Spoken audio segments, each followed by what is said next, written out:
हमारी nature zone clinic सूरत से।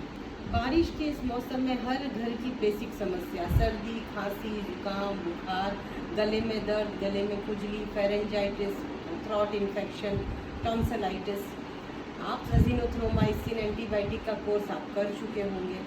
आज मैं आपके सामने लेकर आई हूँ एक हर्बल टी जिसका नाम है कफ क्योर। मेन इसके इंग्रेडिएंट है मुलेठी। मुलेठी के साथ हमने बाइंडिंग किया स्टीविया का।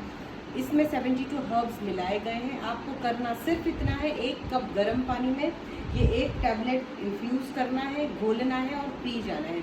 इसे आपको ऐड करना है डेली 1 से 2 कप टी। आप बड़े हैं, बच्चे हैं, बुजुर्ग हैं, सब लीजिए। ये आपका नेचुरल क्योर है।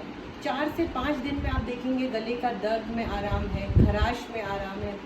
बच्चों को अगर सोते समय, बुजुर्गों को सोते समय बहुत ज़्यादा खांसी है तो सेम टैबलेट को आधी कर दीजिए, आधी टैबलेट आप टंग पे रखकर छोड़ दीजिए। चबाना नहीं है, छोड़ दीजिए।